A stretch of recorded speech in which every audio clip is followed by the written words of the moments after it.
Hello everyone and welcome back to another reaction video. Today we are taking a look at the unbiased history of Rome by Doherty. This is part 14 and it's about the crisis of the 3rd century, which is without a doubt the most chaotic period in the history of the Roman Empire. And yeah, this is gonna be a brutal episode. But without further ado, let's get going.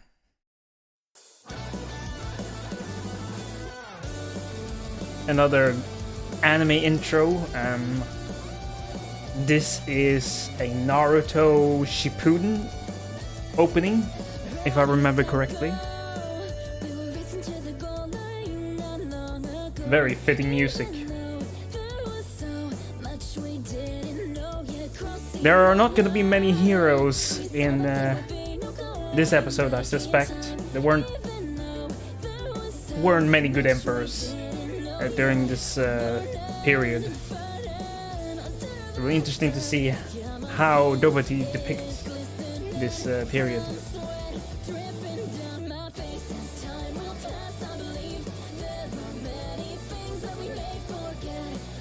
But of course, the crisis will end, so there will be some heroes. Thinking of Gallienus and Aurelian, Diocletian. Those are the only good ones, basically. Claudius II is decent, I suppose. But yeah, this is not gonna be a pretty picture.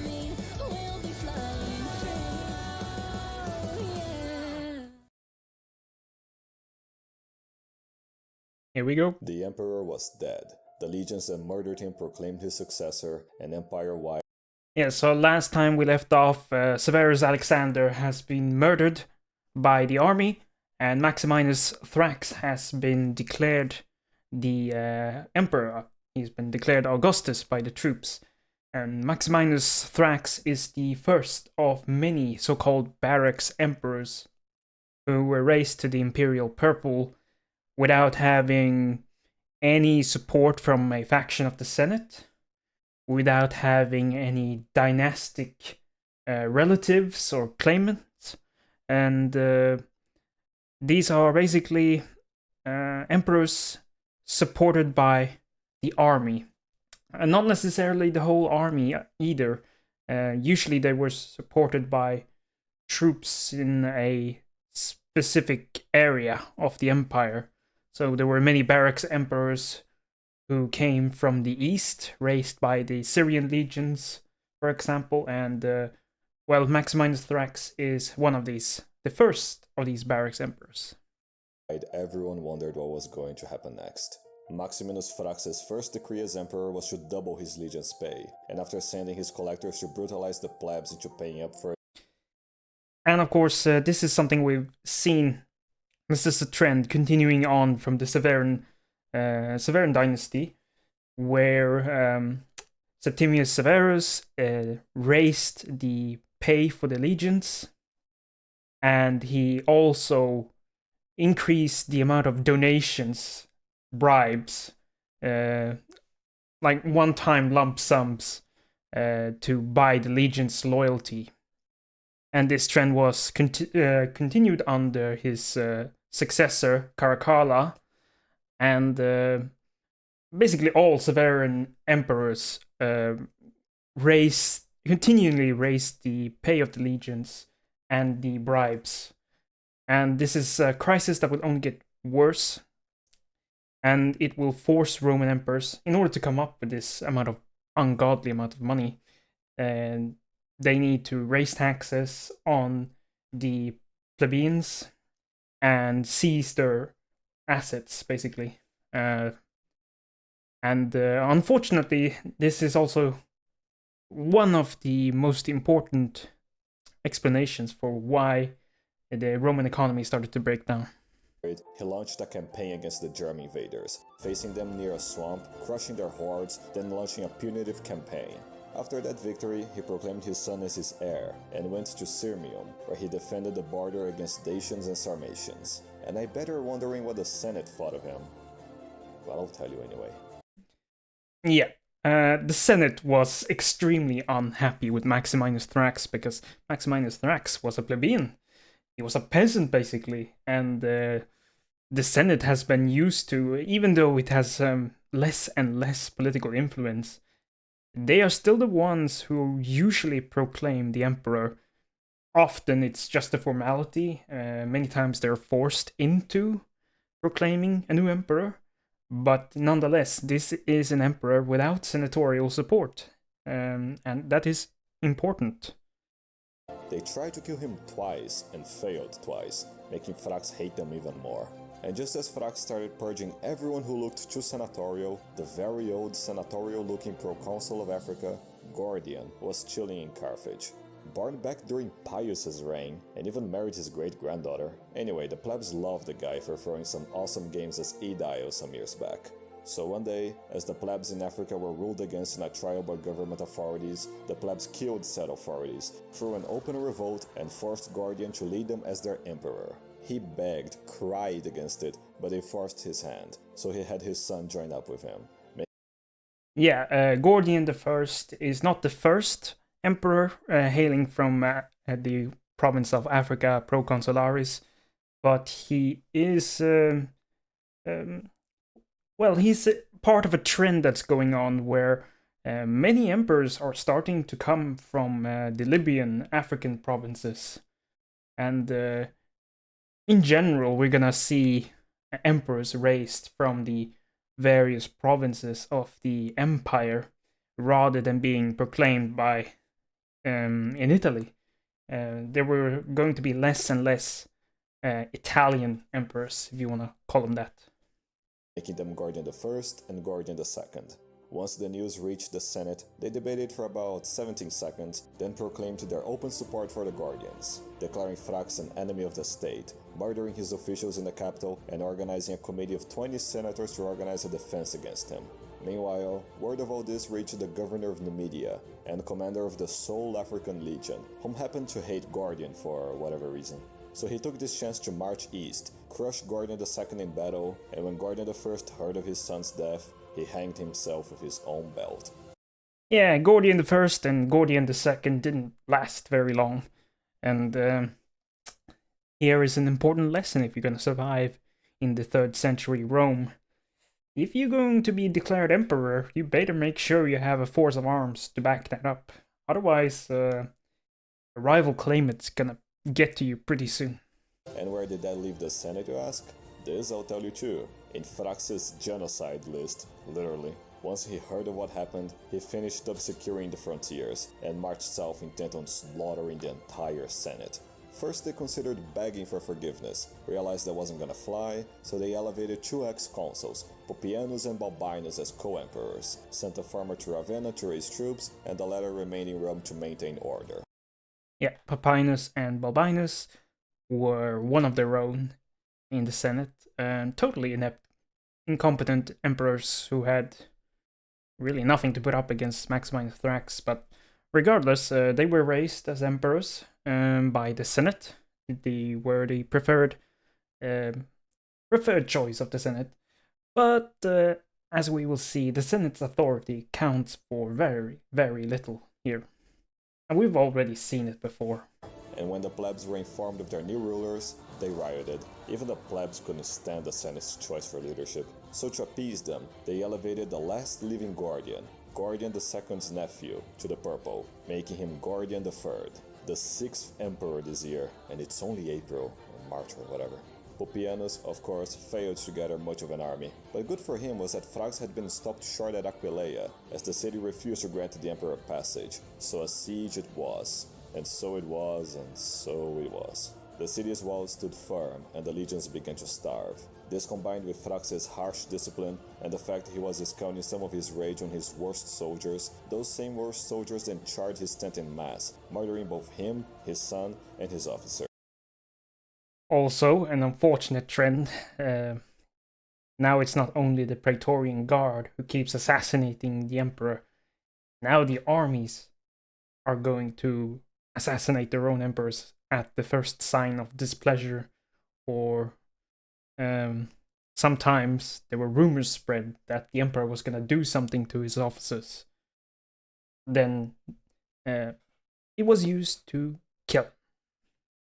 posting their heads on spikes outside the city they were too incompetent to take. And so, Pupienus took advantage of the fact the legions were all marching back to their stations in the north to order them back to their stations in the north. He then returned south to meet with Balbinus, who, of course, failed to maintain order in the city. They then started blaming each other for each other's faults as the city descended into anarchy and Oh boy. another great fire broke out in Rome. Just terrific. In the face of such chaos, the Praetorians saw their opportunity to strike. One night, as both emperors leapt away from each other, the Praetorians charged into the imperial palace. Thinking each was trying to get the other, the emperor's forces didn't fight together, and thus both were killed. Oh yeah, the Praetorian Guard is still very much active in court intrigue and politics. And many an emperor would meet their end during this time by the Praetorians. Many have already met their end at the hands of the Praetorian Guard. Having satisfied their lust for killing emperors for now, the Praetorians settled with faking support for Gordian III, the last emperor of 6 left. He was, of course, too young to rule, so his mother, Gordiana, stepped up to be his regent. Barely a year later and we're already back to the status quo. Not counting an African revolt that went nowhere, Gordian III's rule was cemented after not only appointing Timesiphus as his Praetorian prefect, but marrying his daughter too, making him the de facto emperor. But back in the east, Ardashir finished his feast, and after transforming the remnants of Parthia into his new evil empire, he focused all the dark power from the souls he feasted on into the creation of a being worthy of succeeding him. Born out of pure evil, Shapur, Oh dear ruled God. the Sassanid Empire. Yeah, I believe this is Shapur the First. He would become one of the absolute most dangerous adversaries that Rome has ever faced from the east. And last time we saw the Parthian Empire break apart, and it was replaced by the Sassanid Empire. And the Sassanid Empire would prove a much more dangerous rival to Rome, because they had, less civil war, less civil strife. They had their affairs in better order than the Parthians ever did, and as such, they would be able to consolidate power and strike against Rome. And Shapur the First is, he really killed a lot of Romans. The monster then invaded the empire, slaughtering his way from Mesopotamia onto Syria. Timesiphus then took hold of the situation, gathering what legions he could, crushing a force of invading Dacians, then landing in Syria, where he defeated the Sassanids in the Battle of Rasenai. He was, however, too late to save the civilians. Timesiphus then campaigned on, recovering all lost territory, laying siege to Ctesiphon, and then dying out of nowhere from mysterious circumstances. Yup, this fucked up everything for Gordian III, who was watching everything from Syria. Desperate, he heeded the advice from one of his Praetorians to appoint their brother as the new Praetorian prefect, a one named Philip, a native of Arabia Petra of plebeian. Ah yes, Philip the Arab, the future emperor, if you didn't already catch on to this trend. Origins. He proved to be the emperor's last choice, as he was then murdered by that same Praetorian. Mysterious circumstances, yeah. With no guardian left to succeed him, the legions then acclaimed Philip the Arab as Augustus, all according to his brother's plan. And as emperor, Philip settled a peace with the Sassanids, ceding them hegemony over Armenia and paying up 500,000 denarii of gold, as if that was what Shapur was after. Guilty as hell for being... Yeah, this would also become more common during this period and even after the crisis of the 3rd century. Many a Roman emperor would simply pay off their enemies to get a temporary truce or a peace treaty. And it was just faster and just less expensive than going on a campaign. And unfortunately, this is sort of a sign of weakness to everyone else. But alas, we're not there quite yet. Complicit in his murder, Philip returned Rome with Gordian's corpse, letting him be deified by the Senate, who then ratified both him and his son as Augustus and Caesar, emperor and heir. You know, some say he was a Christ cook, others say he was just sympathetic to Christ's cookery, making him either a coward or a traitor the day he became Pontifex Maximus. We'll soon see he was both. His brother had convinced... Yeah, it is said that the first Christian emperor is Constantine the Great, but even before Constantine, there were rumors about various emperors having been not converted to Christianity, perhaps, but they were sympathetic to Christianity and they had some interests in Christian teachings. And that is a big no-no still in the Roman Empire. Christianity is still Christians and Jews are still persecuted minorities of the empire, and it will remain so for a while. Him to leave him in Antioch, appointing him as dictator of the East essentially, where he raised taxes like a maniac, triggered several revolts and then just disappeared from the historical record. Same happened to Guardiana. If I stop mentioning someone without explanation, it's because someone killed the historian writing about them in the future. It's about to get ugly. But besides a guilty conscience, Philip also had the luck of being the Roman emperor 1,000 years after its founding. As the plebs expected to be entertained, Philip then threw the secular games. Secular as in the word saculum. That is, games that were held only once every century. Augustus threw them way back when, and even Claudius just 30 years later. It was awesome, of course. 1,000 gladiators died, along with animals of all sorts. And at the if there's one thing the Romans knew how to do, it was put on a good show. And these festivals must have been quite a sight, especially for an ordinary Roman. They really knew how to throw parties, basically. That's what they did here. Exact turn of the millennium, everything started to fall apart. Oh yes. For a while they partied, a gigantic Germanic horde had crossed the Danube, sacking every city and killing every living being they found. From the hellhole of Germania they came, seeking only death, pain, and destruction. The Goths had invaded. Led by the demon king Cniva, the Goths prepared to spread their terror through the Danube and beyond.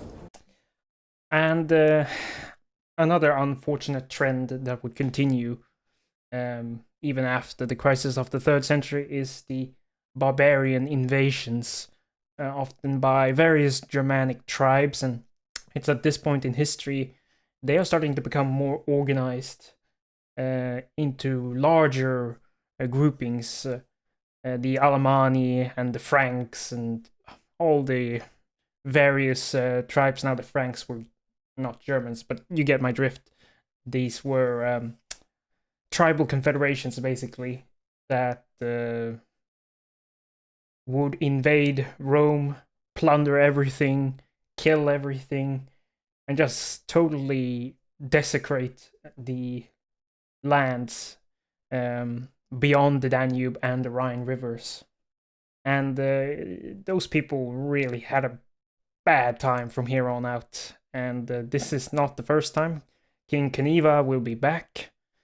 And yeah, it's pretty bad. Having been taken by surprise, the Danube legions were then attacked again by the Dacians, whom had moved through Dacia and crossed the Danube. Also, since the Romans are so busy fighting each other at this point, the defenses, the frontier defenses, are left undermanned, or even, there's no defenses at all. And slowly but surely the fortification network that has been built along the Danube and the Rhine frontiers is going to decline because there's not enough money to maintain the walls and towers and whatnot. So this will also contribute to a extreme disruption of economic activity and trade within the Roman Empire that will be felt for many, many decades to come. Philip would eventually push them back towards Dacia, but that's it really. What was once meant to be a platform for further conquest was now a liability that exposed the empire for invasion. The legions then reorganized and asked permission from Philip to lead a counter-offensive against the Dacians and Goths, but Philip refused out of cowardice, so the legions revolted against his rule. When Philip heard of the revolt, together with another 3 pretenders rising up against him, he considered abdicating power. But then, one of those rare, good senators stepped up, ensuring Philip not to worry as the revolts would all fail in just a few days. And once they did, Philip thought of him, Decius, a genius, oh no, and granted not him command Decius. over the Danube legions. But once Decius arrived in Moesia to face the Goth and Dacian invaders, the pleb legions held him hostage, threatening to kill him if he didn't lead them against Philip, proclaiming him their new emperor. This is an exercise in absurdity. Decius he is basically being forced to become emperor, and they just forcibly declare him Augustus, even though he didn't ask for it, he didn't want it. They're just gonna go ahead and do it, and this is also another absurd trend that is going to go on for a while. Or else. So they dragged him. And this also highlights the problem here with the imperial succession. Ever since Augustus became the first emperor, there has been no clear rules established on how the imperial succession is to be carried out. And due to this fact, it becomes very easy for usurpers with no background, no experience, only backed by force of arms, to claim the imperial purple. And this is very unfortunate, because even a dynastic system that might have not produced great rulers, see the Julio-Claudian dynasty, there was still order in how things were done, right? And we've discussed this previously. Adoption was usually the preferred method, but at this point, since there are so many barracks emperors, and they all keep getting killed either by other claimants or by their own troops, no new dynasty can arise and establish some legitimacy and stability. On towards Italy, all while he tried to somehow reconcile with Philip, who was now certain he had been betrayed. So he attacked Decius in the battlefield, got annihilated, and with the emperor and his son dead, the Senate then recognized Decius and his son Herennius as co-emperors, even naming him Traianus, hoping that he would pamper them like Trajan used to. And well, now that he had power, Decius did that which every virtuous Roman emperor had been wishing to do for a long time: crack down on degeneracy. To that end, he restored the office of censor to censor public degeneracy, and then ordered that every single citizen in the empire provide sacrifices to the Roman gods. This was all fine and good with most people, except one very autistic group, the Christians. Alright. This sort of behavior from Roman emperors is not all unusual.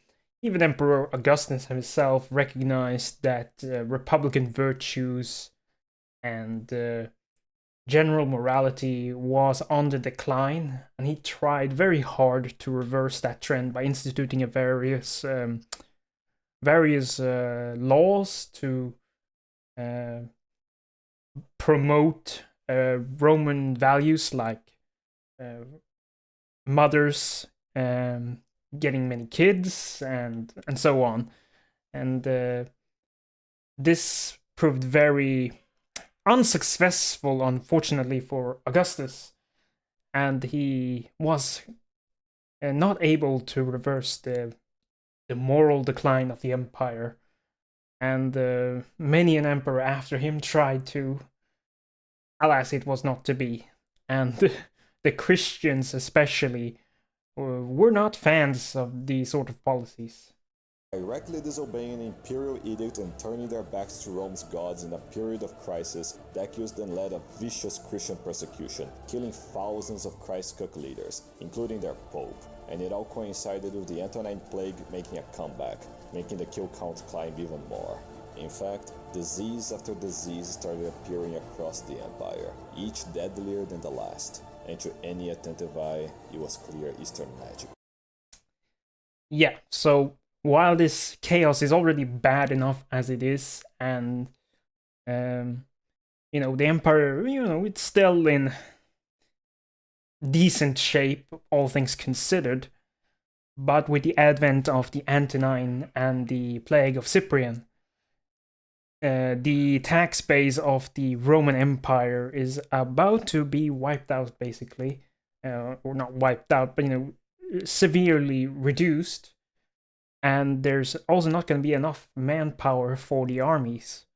So you can see how this is going to turn so bad so quickly. You even saw during the COVID-19 pandemic, for example, the amount of economic disruption was quite something.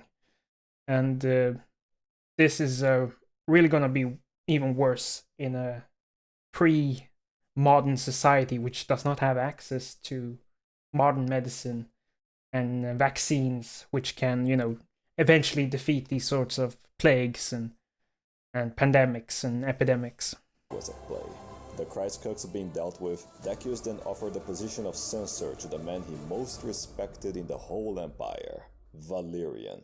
As the most admired of all senators and a true embodiment of old Roman virtues as an ex-consul, Valerian and his family shined bright in such a degenerate age. And so, despite the power of the position, Valerian refused Decius's offer, proclaiming the title to be too august for him to deserve it, which is when bad news arrived from the east.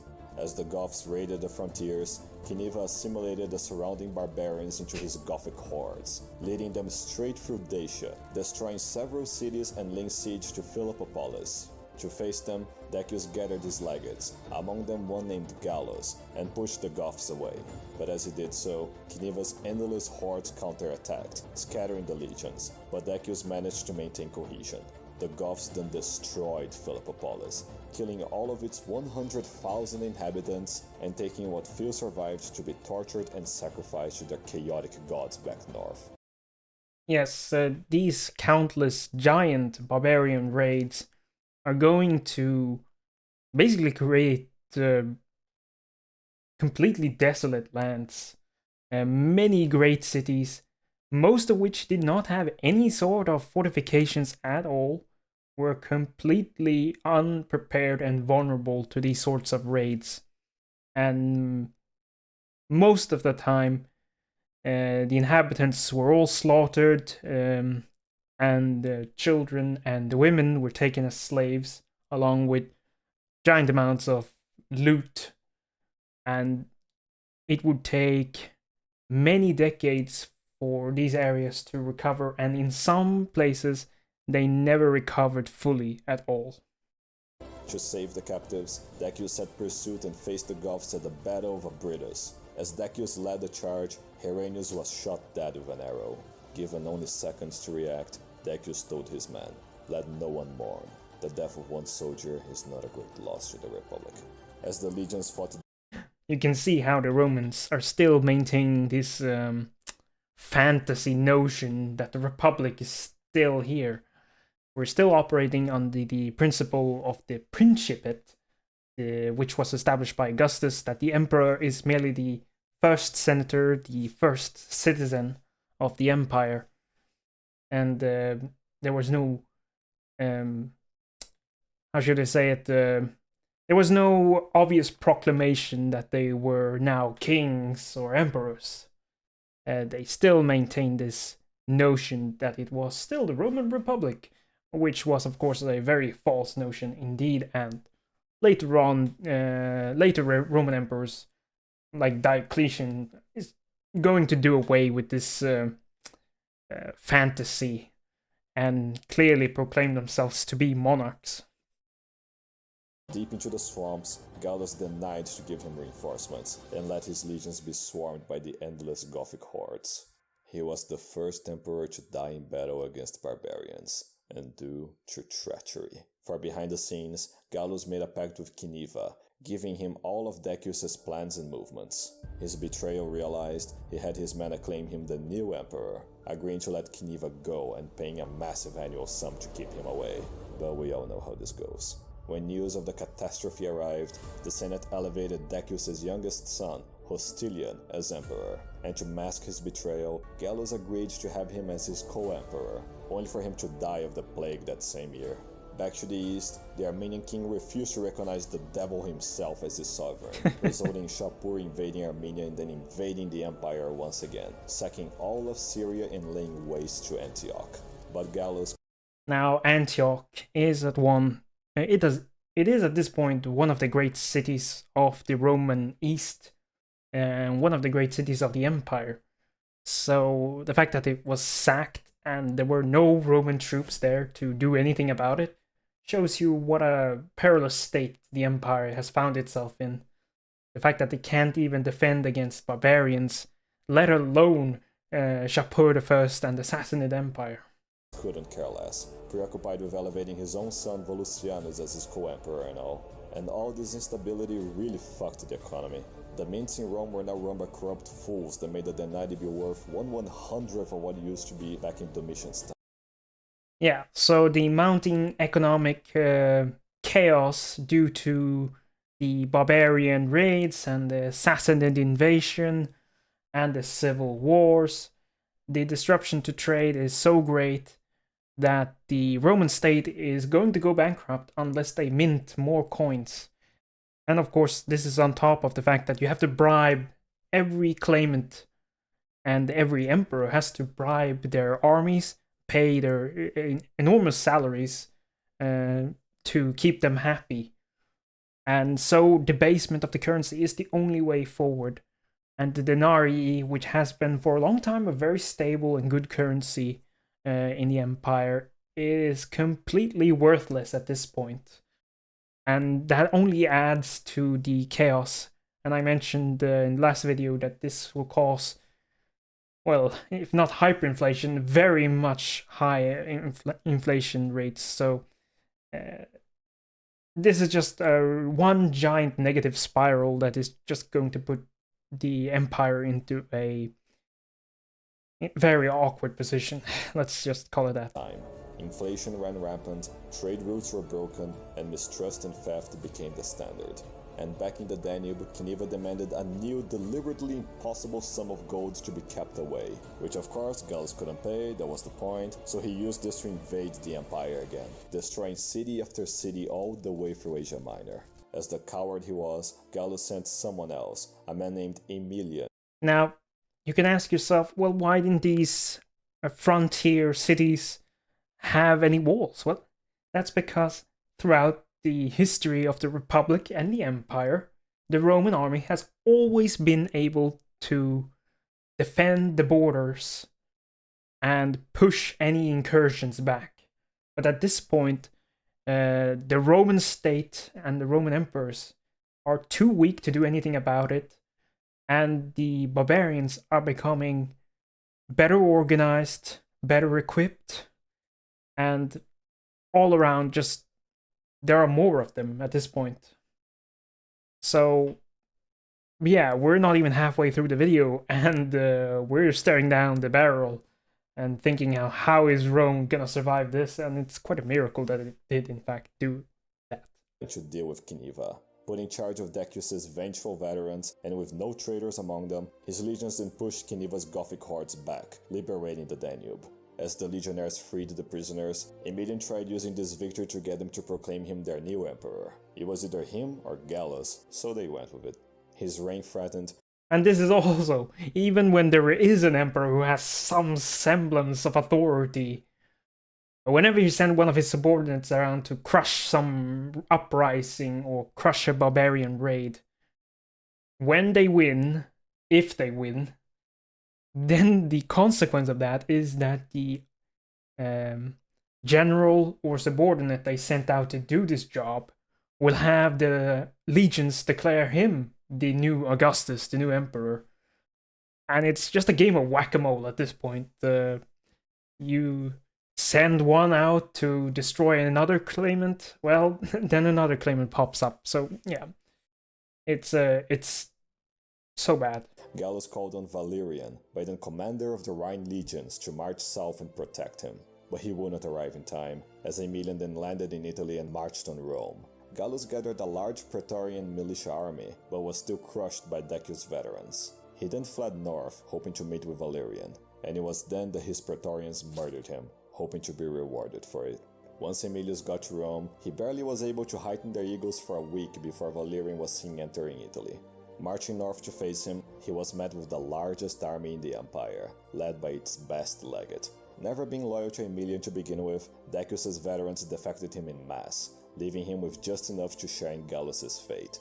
Universally hailed as the new emperor, Valerian embraced his duty alongside his son, Gallienus, making them both co-emperors. Seeing as the east was being ravaged by Shapur, and his withdrawal from the Rhine made the Germans invade again, Valerian set to go east, and left Gallienus in charge of the west. And in the west, Now, Valerian and Gallienus, they represent a bit of a shift in this ongoing crisis. Both were competent generals, and they actually managed to bring some semblance of stability to the empire, even for a short while. And although Valerian will soon suffer a ignominious fate, Gallienus is one of the few emperors that is worth talking about in more detail. I haven't said much about Aemilianus, Gallus, and all those people. It's because there's not much to say, really. They usurped, and then they almost immediately got killed. So there isn't any accomplishments, reforms, or personal stories to relate to you guys about them. So that's why I'm not saying so much about them, really. I don't have anything to add, because there isn't anything to add. Gallienus would reform the military into relying far more on cavalry, merging all cavalry units across the Western Empire into one elite mobile force, allowing him to move around far more quickly than any emperor before. Yes, this is a shift in Roman military strategic thinking, because of the fact that the empire now has to play a game of whack-a-mole, as I mentioned. There isn't enough time. You cannot use the regular land-based armies that Rome has traditionally been best at, because it simply takes too long of a time to move these armies around and put out the fires. So what does Gallienus do? Well, he starts to, like he said, he creates basically a flying cavalry corps that he uses to quickly travel around the empire and put out various fires and beat back raids that needs to be dealt with immediately. And now, from here on, we are going to see the Roman military is starting to is going to focus more on cavalry power, and this is a trend that will continue on in the centuries to come, and it will reach its height in a few centuries. But the traditional land-based armies are now going to be downgraded basically to defensive duties and manning the frontiers fortifications. But we're not quite there yet, but this is an important innovation by Gallienus. And he would need it, as he was to face a brutal challenge. Another Germanic coalition. This time, an alliance of Batavians, those who revolted against the Flavians, the Chatti, the tribe that Germanicus once crushed, and the Cherusci, from which Arminius once hailed from. Together, they formed the Franks. As Valerian gathered most legions to face off Shapur, Gallienus was left with barely enough to halt most of the Frankish invasion, but it was a temporary halt at best. This preoccupation left the Danube exposed again, letting the Goths invade Rhodesia again, exterminating all life they encountered. Unable to leave the Rhine leaderless, Gallienus left his son, Salonius, to represent him there, guarded by one of his best legates, Silvanus, and a local commander named Postumus. Oh god, Postumus. But as he marched east and pushed back the Goths, and even liberating Dacia from them, the germs were at it again, with the Franks breaking through the lower Rhine. His attention needed there, he left his eldest son, Valerian II, in the Danube, counseled by another legate, Ingenuus.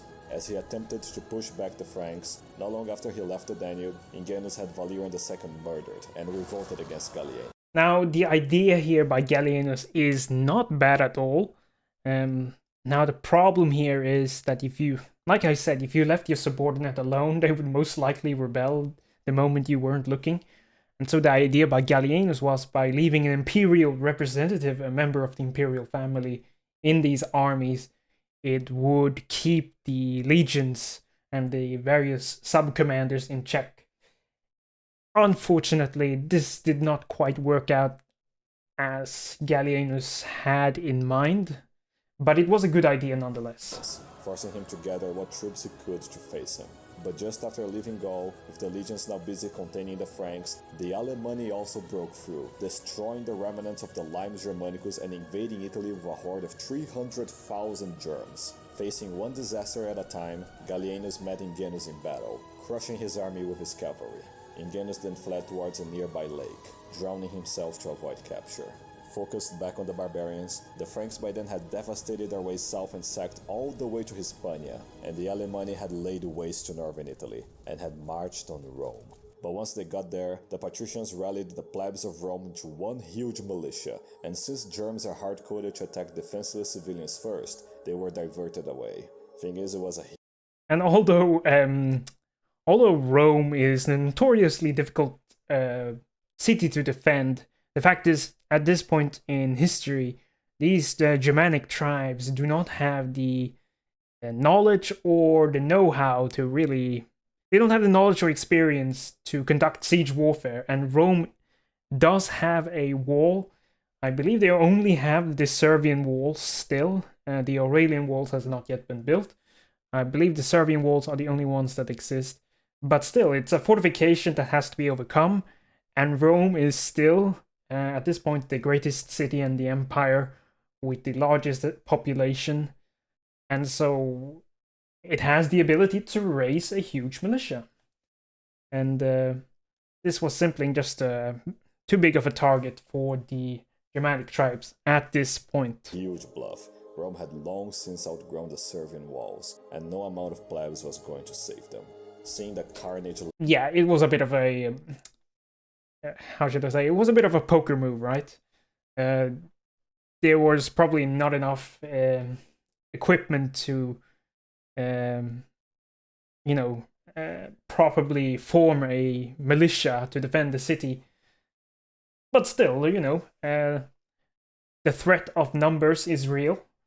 And, it was a decent bluff. Left over by the Alemanni himself, Gallienus gathered his 60,000 strong legions and attacked the Germanic horde, slaughtering every last barbarian through use of his cavalry divisions. Having saved Italy, Gallienus was proclaimed Germanicus Maximus by his men. However, a fraction of the horde managed to escape, trying to return north with their slaves through Gaul, only for Silvanus to send Postumus to go crush them.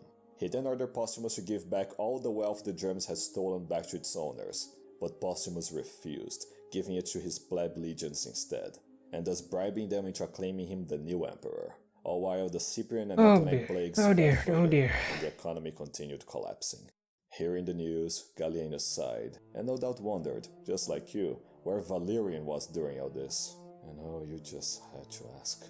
Concurrent to these events, in the east, Valerian had landed his huge army and retook Antioch, pushing Shapur out of the empire and freeing the provinces from his terror. There, he had sent word to the Senate to continue Decius' persecution against Christians. If they didn't make sacrifices to Roman gods, they were to be killed. Such was the fate of Pope Sixtus II and several would-be saints, including Bishop Cyprian, whom had a plague named after him. Indeed, if you look at the canonicized saints, if you look at the saints that has been proclaimed by the Roman Catholic Church, many of them were persecuted by the empire, and it includes many former popes. And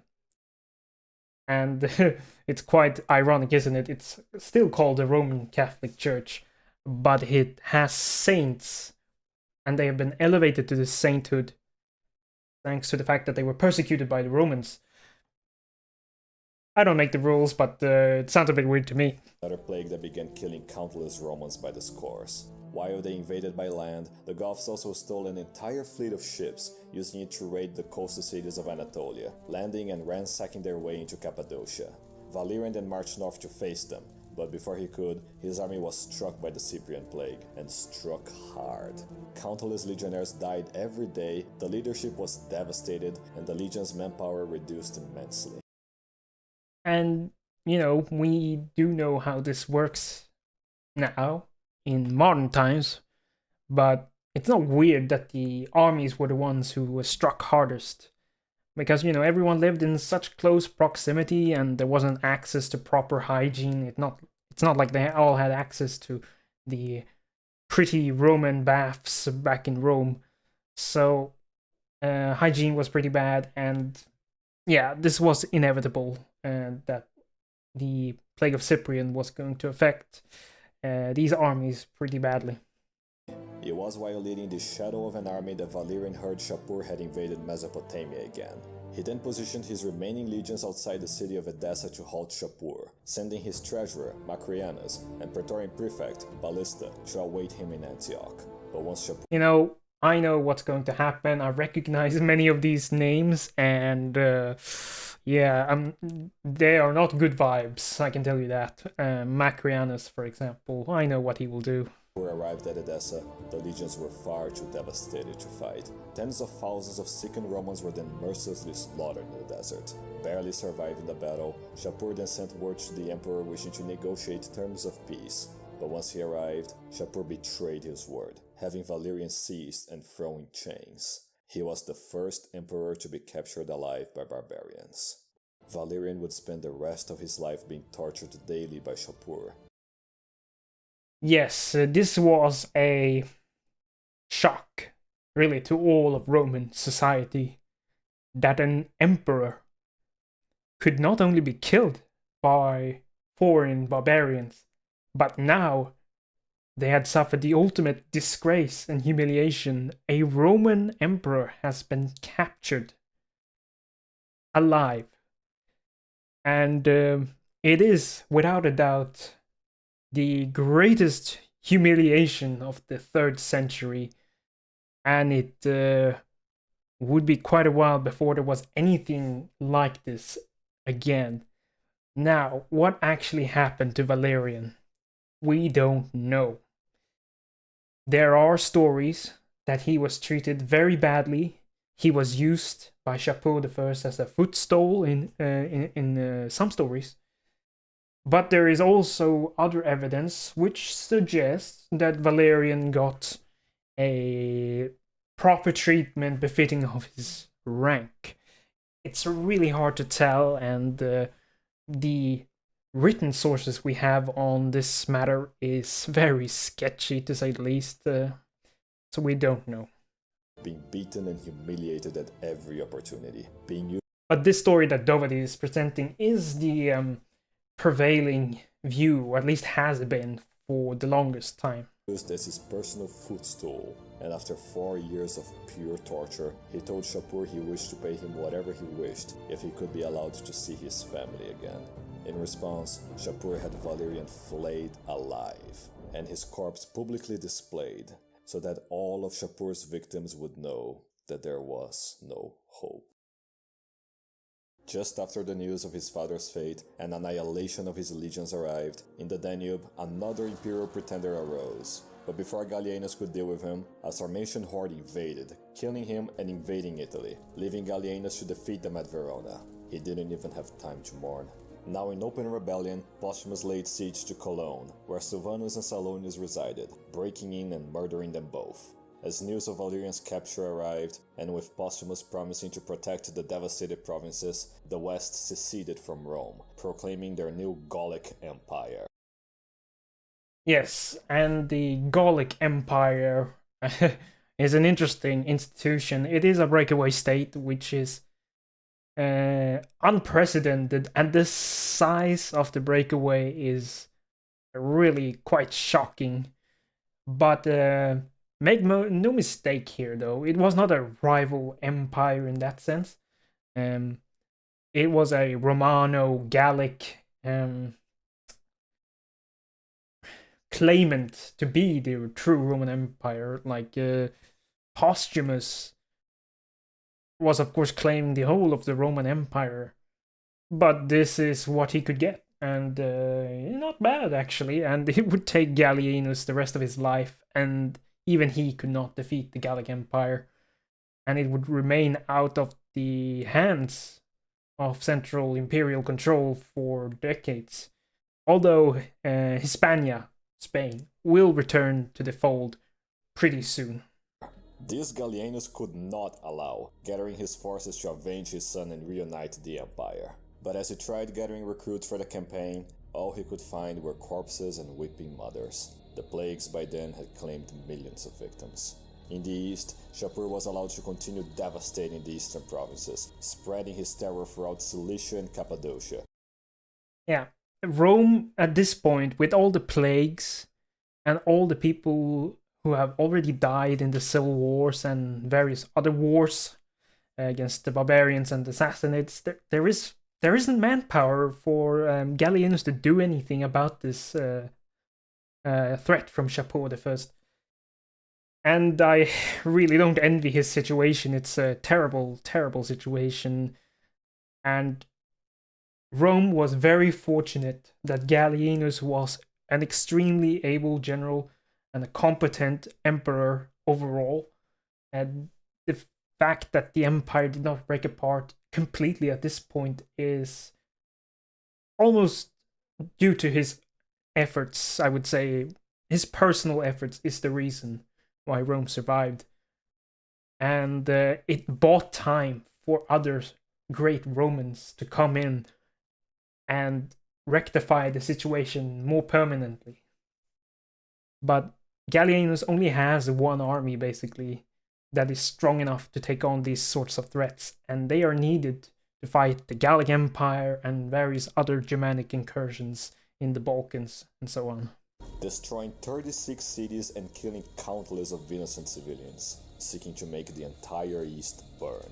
Having finished one of his rampages and returning east with his slaves, Shapur's hordes were suddenly attacked out of nowhere. With the Sassanids beaten back, the prisoners found themselves saved by an unexpected hero, Septimius Odenathus, the king of Palmyra and a descendant of the family Severus once favored. Yes, and it is here Septimius Odenathus is basically his origin is from the great city of Palmyra, and he is one of the governors of this region put in place by Gallienus, and he would take it upon himself to fend off the Sassanids and avenge the various Romans' defeats in this area. And Odenathus would do such a good job at this that Gallienus would proclaim him the restorer of the East and gave him basically... He appointed him viceroy of the Roman East, so he had a free hand to do whatever he wished. He was technically the emperor's representative or whatever, but in practice this created a autonomous Roman East, and that is what will become known as the Palmyrene Empire. There we go. And now, with Odenathus having saved them, Macrianus together with Ballista took advantage of Valeria's capture, proclaiming both of his sons, Macrianus Minor and Quietus, as co-emperors, as he was too much of a cripple to be emperor himself. He then took what legions were still left in the east, leaving with his eldest son to face off Gallienus while Ballista stayed with Quietus in Syria. But once he landed in Europe, Gallienus just sent his cavalry led by Aureolus to go crush him. And in Syria, Odenathus refused to betray Gallienus, having them both executed for treason. This show of loyalty... Yeah, I should say, like, even though he was granted virtually unlimited power to do as he wished in the Roman East, he was loyal to Gallienus, and that is something that must be said. He is not usurping imperial authority, he is not proclaiming himself Augustus, but this would have unfortunate consequences for Gallienus and his successors later down the line. He won over Gallienus' approval, so he formalized Odenathus' authority over the east as Dux Romanorum Corrector Totis Orientis, governor and commander of Romans in the east, charged with the task of keeping Shapur at bay. Cementing his reputation as the savior of the east, Odenathus crossed the Euphrates, retaking Mesopotamia and even invading the Sassanid Empire. Beating Shapur's forces again and again, he was acclaimed King of Kings, while still being a loyal subject of Gallienus.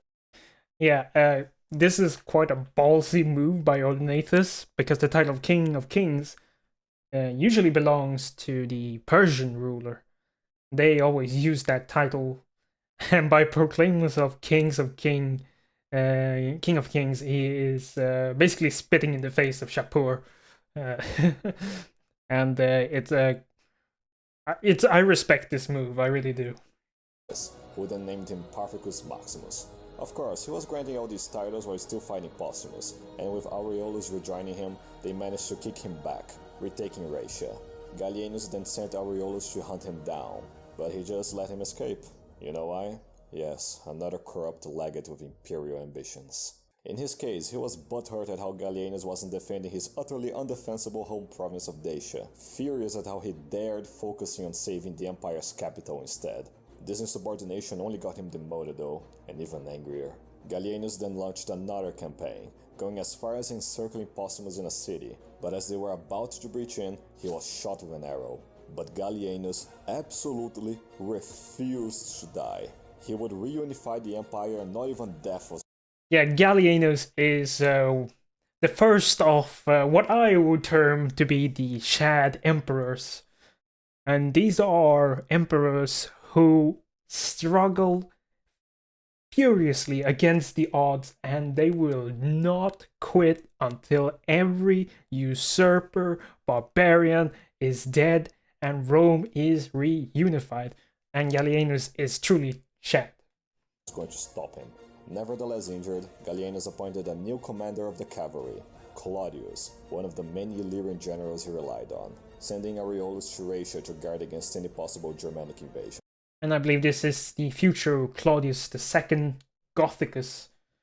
And he will also, although not as great as Gallienus, still do a decent job at the... well, until he gets sick in the play of Cyprian and dies, unfortunately. During this stalemate, the governor of Egypt would also revolt against Gallienus. Here we go Losing again. Egypt's grain supply would cause mass starvation and death in Rome, so Gallienus sent a fleet to retake Egypt, which it did, killing Governor Aemilianus.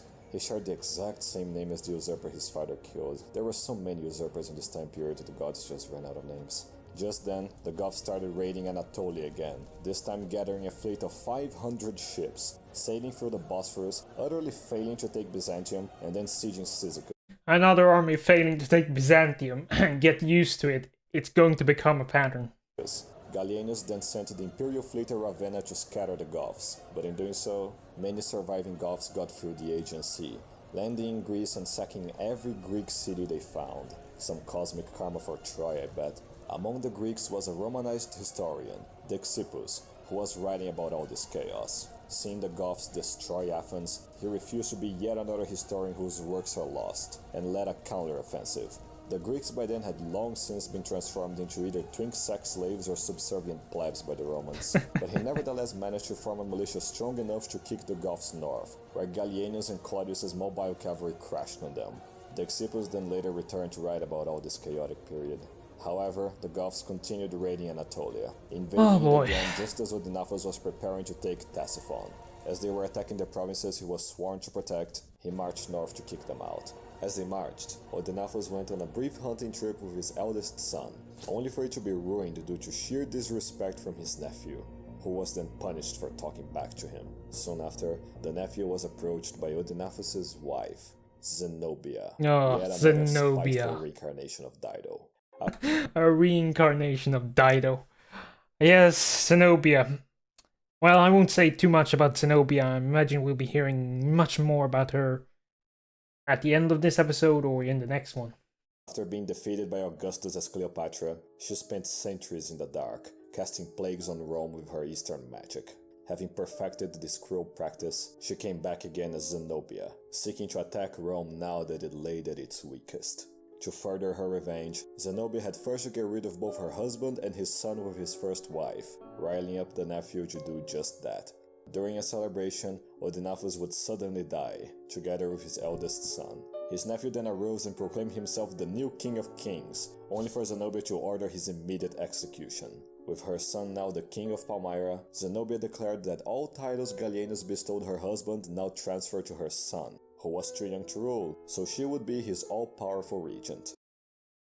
Yes, Zenobia will start... Zenobia is a very, very ambitious woman of this period, and a very powerful one indeed. And she is basically usurping the emperor's authority in the East. Now, these titles that were bestowed on Odenathus by Gallienus were in fact not transferable. They were not hereditary titles. They were only supposed to be carried by Odenathus. But by transferring these titles to her son, who is a minor at this point, and really has no say in any of this. She is establishing her own powerful faction in the east, and she's setting herself up to defect from the Empire, although she skillfully remained loyal on the surface to Gallienus. But Gallienus was given no time to react. And yeah, like he just said, Gallienus, he doesn't have time to deal with this. He's got to handle everything else here going on in the western half of the Empire. And, well, he could only protest, and that's it, basically. For a while he battled the remaining Goths in the Balkans, Ariolus abandoned Raetia and occupied Mediolanum, expressing open support for Postumus. Once more, Gallienus marched on to deal with another I am getting a headache from watching facing him outside Mediolanum, utterly crushing Ariolus' forces and sieging him with the cavalry he used to command. As the siege progressed, Gallienus mourned for the family members he had lost so far. Then a Praetorian Guard rushed to him, warning that Ariolus and his forces were leaving Mediolanum for an attack. Gallienus then rushed outside to defend his men, getting surrounded by the Praetorian Guard and brutally murdered by them. And don't you even dare to ask me why. Their utterly nonsensical crime committed, the legions acclaimed Claudius as their new emperor, who had little choice but to accept because... And Gallienus ruled for 10 years as the only real emperor. There were many usurpers and claimants during this time, but they had no power and they were beat down pretty quickly. Gallienus successfully reigned for 10 years during the crisis of the 3rd century, which is an amazing feat. And I can only tell you that nobody else achieved that. And it brought some, I wouldn't say stability, but it bought some time for the Empire until somebody else equally capable or even better than Gallienus could come to power and finally deal with all the outstanding problems that the Empire has at this point. But the killing of Gallienus is so senseless, and once again proves that the Praetorian Guard is a really shitty institution. It's gotta be said. Becoming Claudius II. He then sent word to the Senate to deify Gallienus and protect his family from harm, right after they had murdered his remaining family and damned his memory. But at least Claudius' brother, Crispus, and niece, Claudia, weren't harmed. Quintilius, as we'll see, was better off dead.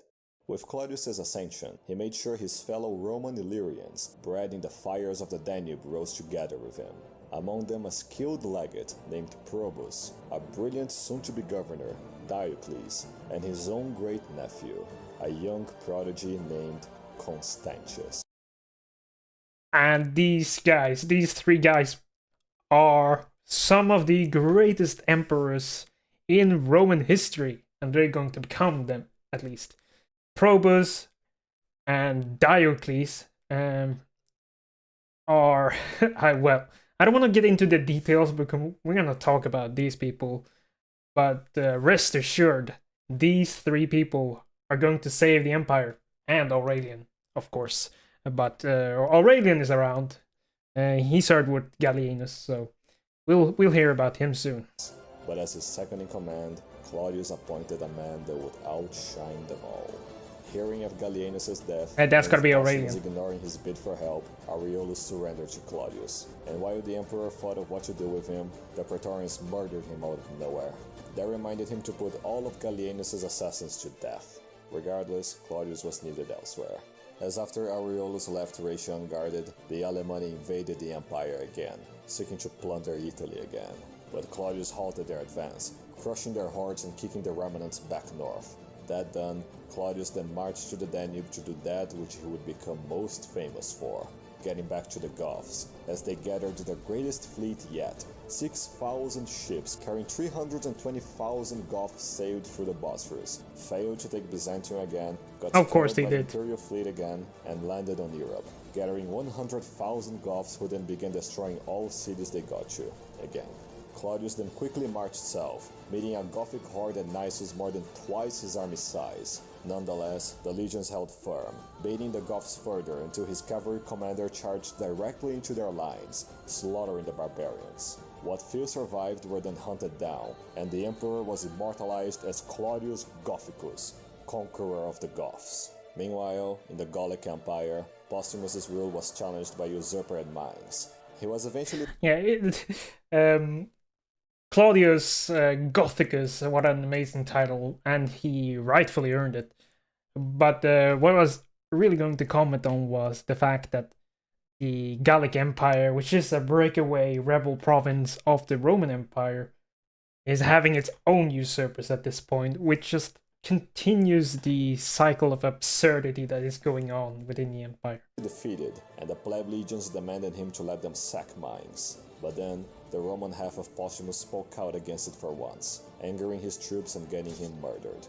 He was then usurped by a legate, who was then usurped the next day by another one, who was then usurped by a man he cucked, who was then usurped by a man favored by the cucked man's wife. Tetricus came to rule the Gallic Empire. I mean, do I need to add anything at this point? I mean, just look at how absurd this is. This is just stupid. Or what was left of it anyway. Hispania rejoined Rome during all this chaos, and Claudius's forces retook the Rhone Valley as well, later joining up with him in Sirmium, where he prepared to defend against a Vandal invasion. But despite dedicating his life towards preserving the empire, Claudius was yet another emperor who wouldn't see his dreams of reunification realized, catching a severe case of the Cyprian plague, putting him on his deathbed. Right then, terrible news from all over began undermining decades of hard work. In the east, Zenobia put her plans into motion, demanding personal loyalty from the eastern governors, killing all who refused and ordering massacres in their provinces to ensure her rule. Once she heard of Claudius's sickness, she seized the chance to backstab the empire, taking the east for herself and thus proclaiming her new Palmyrene Empire. Yes, as they just said, Zenobia, under Gallienus's rule, had maintained the notion that they were just loyal servants of the empire and all that. But now, with even more chaos occurring with the death of Claudius II, she's going to take advantage of this fact and just go ahead and grab most of Anatolia and the entirety of the province of Egypt, which is the Roman breadbasket, and without which the Western Empire will starve. And so now there's going to be an urgent need to deal with this threat immediately. Anatolia is, and the Roman East in general, is extremely rich, and their taxes could really be used to help out back home in the Roman homelands in the West. And of course Egypt, with its vital grain production. At this point, the Roman emperors can no longer afford to ignore Zenobia and her utter disloyalty. Finding common ground with Shapur, they ceased hostilities and shared on their ambition to destroy civilization. With the Gallic Empire's traitorous legions under Tetricus, he prepared to retake the provinces Rome had just recovered. Zenobia's plagues continued to rage, annihilating whole legions and making it easy for her forces to slaughter what few men survived. In Rome, the Senate usurped power, installing Quintilius as emperor, who in exchange allowed the corruption and debasement of the currency to go unpunished. Yeah, Quintilius was proclaimed emperor at this point with the support of the Senate. But the Roman Senate has not learned its lesson, apparently, because Quintilius had no force of arms to back him, and he would not last very long. The few provinces not being directly attacked were thrown into anarchy, with a destroyed economy and weak government letting lawlessness reign supreme.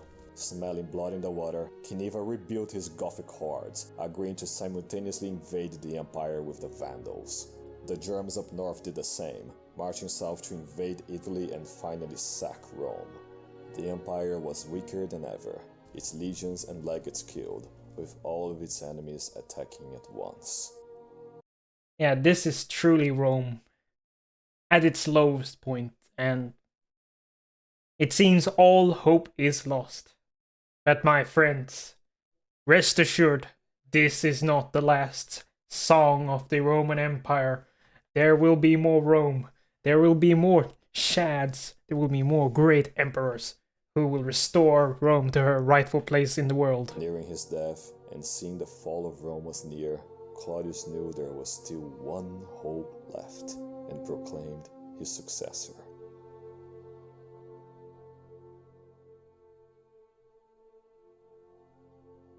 Throughout the last millennium, Rome endured many dark times, each producing great men of their own. The fruits Indeed. of their efforts were enjoyed by weak men, whose degeneracy brought back dark times. The empire was now at the mercy of evil and chaos, enemies within and abroad tearing it apart. And in these darkest of times, the greatest of all men arose to fulfill the legend of prophecy. In Illyria, a sun priestess of the Aurelianus clan gave birth to a divine son, Aurelian. At the start of the crisis, he enlisted on the legions to serve Rome when she needed him most. Battle after battle, he defeated Rome's enemies with talent and skill never seen before. Emperor after emperor he served, killing barbarians and traitors alike, always loyal and victorious. With tears in his eyes, Claudius begged Aurelian to save Rome as its emperor with his last breath. For God and empire he put on the mask, marching on Italy and deposing the usurper Quintilius. When the Vandals dared invade his home, he marched back and slaughtered every last one of them. And as the Germs dared invade Italy itself, he crushed their hordes against the ocean, denying any mercy. Once in Rome, he restored the economy from decadence, cleansing the city of all corrupt senators. To make Rome eternal, he ordered built the Aurelian Walls so it would stand 1,000 years more.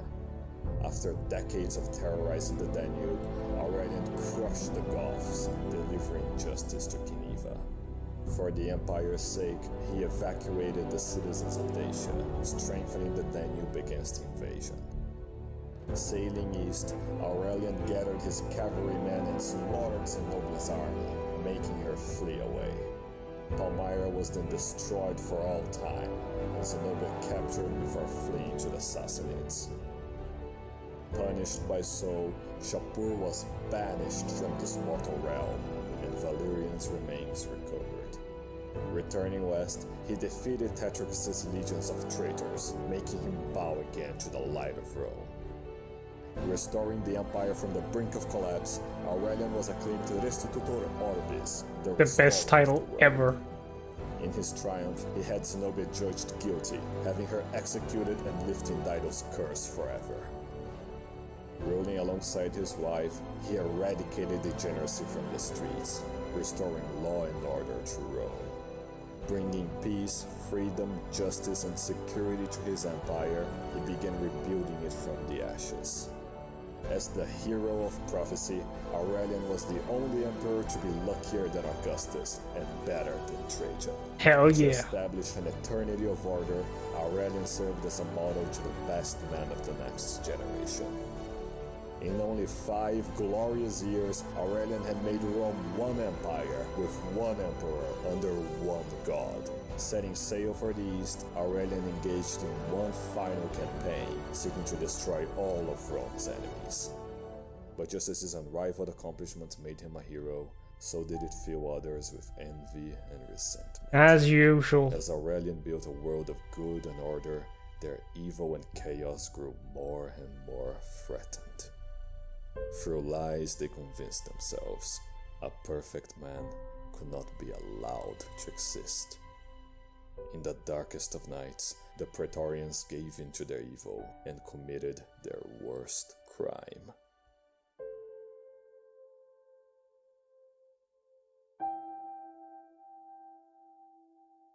Aurelian met a fate he did not deserve. That man saved Rome. The thread of prophecy is severed. The world is doomed.